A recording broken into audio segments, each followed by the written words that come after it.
menjadi abdi negara dengan status P3K.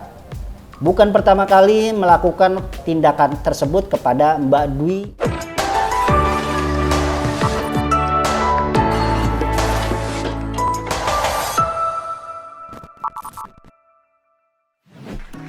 Hai Sobat Negeriku, jumpa lagi kita di reactionjpn.com. Ada cerita di balik berita. Kembali bersama gue, Anam. Gue akan membawakan 5 berita terpopuler sepekan terakhir. Penasaran ada apa aja? Yuk kita bahas satu-satu ya.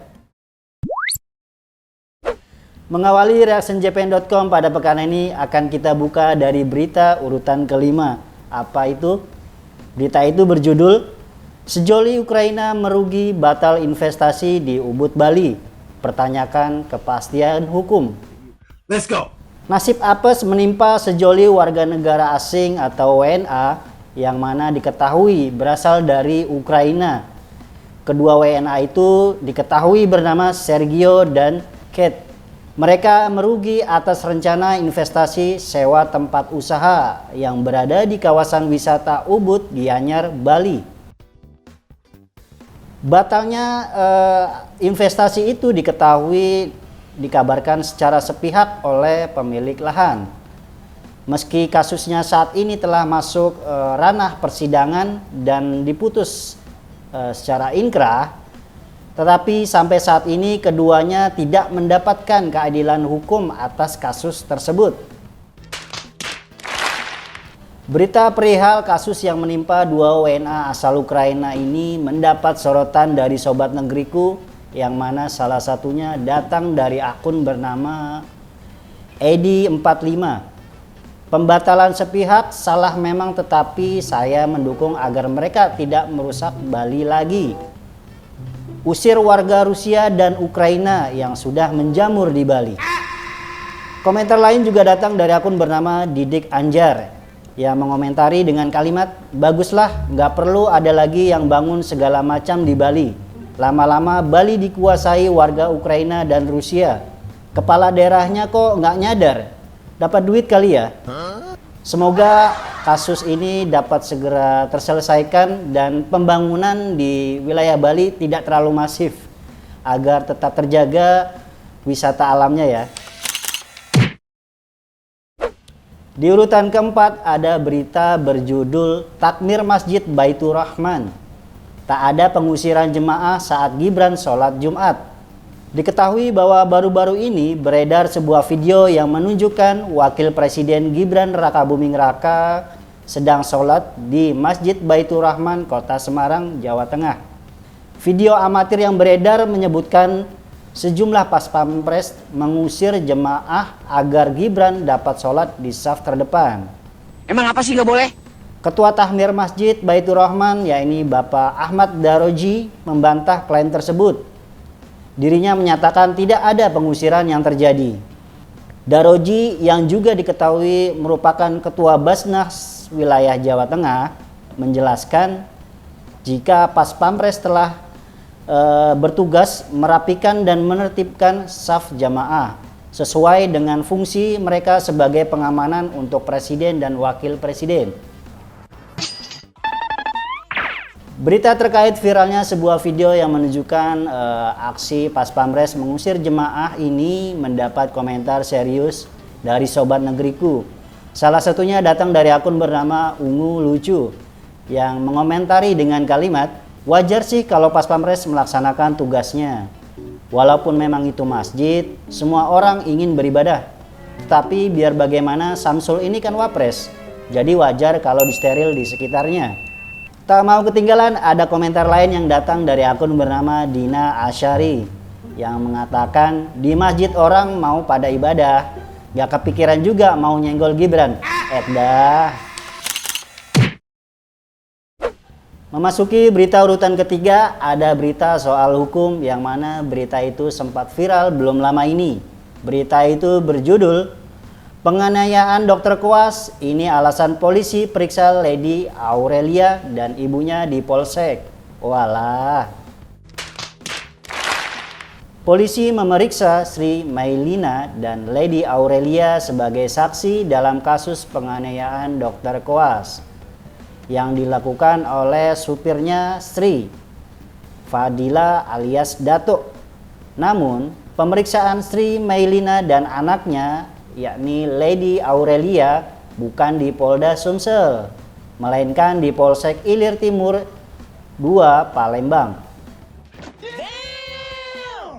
Polisi menyebut bahwa pemindahan pemeriksaan ini atas permintaan dari Lina dan Lady. Who are you? Berita terkait pemeriksaan yang mana terkait penganiayaan dokter koas ini mendapat komentar yang tajam dari sobat negeriku. Salah satunya datang dari akun bernama Kaila Sari. Ibunya si Lady harusnya kena juga ya. Dia yang membawa sopir ke dalam kafe itu. Supir nggak bakal bertindak kalau nggak atas perintah majikan. Jadi kalian paham kan maksudnya? Komentar lain juga datang dari akun bernama Afan Adis yang mengatakan si Lady cuma diskor 3 bulan dari kampusnya. Wah, parah sih Unsri. Modelan calon dokter kayak gitu bisa-bisa pasiennya ditinggal karena dia pengen liburan mulu. Semoga kasus terkait penganiayaan dokter koas ini dapat segera terselesaikan untuk mengungkap siapa yang salah dan siapa yang benar dan tidak terjadi di lain tempat ya. Di berita kedua masih ada berita yang mana dari dunia hukum. Berita itu juga masih viral belum lama ini. Berita itu berjudul beredar informasi pelaku penganiayaan di toko roti sakit jiwa. Polisi jangan langsung percaya. Anggota Komisi 3 DPR, yakni Bapak Hasbiullah Ilyas, meminta pihak kepolisian tidak begitu saja percaya dengan informasi yang menyebutkan bahwa pria berinisial GSA yang merupakan pelaku penganiayaan karyawan toko roti yang mana dikatakan menderita sakit jiwa. Hasbi mengatakan penganiayaan itu terjadi di toko roti Lindayes yang terletak di Jalan Penggilingan Cakung, Jakarta Timur, yang dekat dengan rumah konstituennya. Jadi, dia mengaku betul-betul mengetahui kasus tersebut karena banyak mendapatkan informasi. Oh iya, bukan. Dia, ya maksudnya pelaku ya, bukan pertama kali melakukan tindakan tersebut kepada Mbak Dwi selaku korban. Bukan pertama kali, ini sudah kesekian kali. Kepada saudaranya sendiri pun dia melakukan seperti itu, ujar Hasbi. Menanggapi berita terkait penganiayaan karyawan yang dilakukan oleh anak daripada owner pemilik toko roti tersebut, ada komentar yang datang dari akun bernama Forianda yang mengomentari dengan kalimat, "Jangan percaya kalau dia sakit jiwa. Memang dasar suka melakukan kekerasan. Kebanyakan makan karbo tuh orang." Komentar lain juga datang dari akun bernama Raida Deka. Kalimatnya, "Usut semua kasus kekerasan yang dilakukan laki-laki gila ini." Semoga kabar berita terkait kasus penganiayaan karyawan yang mana terjadi oleh anak owner dari pemilik toko roti ini dapat segera terselesaikan dan polisi juga tidak sembarangan menetapkan status, harus lebih dalam menyelidikinya. Akhirnya sampai juga kita di reactionjapan.com, berita paling terpopuler pada pekan ini. Apa itu beritanya? Yuk kita bahas. Berita itu terkait honorer yang mana berjudul honorer tua ikut seleksi kompetisi teknisi tambahan P3K 2024. Semoga lulus semua. Kantor Kementerian Agama Kabupaten Nagan Raya, Provinsi Aceh memfasilitasi pelaksanaan seleksi kompetensi teknis tambahan atau yang disingkat SKTT pegawai pemerintah dengan perjanjian kerja atau P3K 2024 Kemenak. Pelaksanaan SKTT P3K 2024 digelar di Aula Kemenak setempat. Diikuti sebanyak sekitar 157 honorer.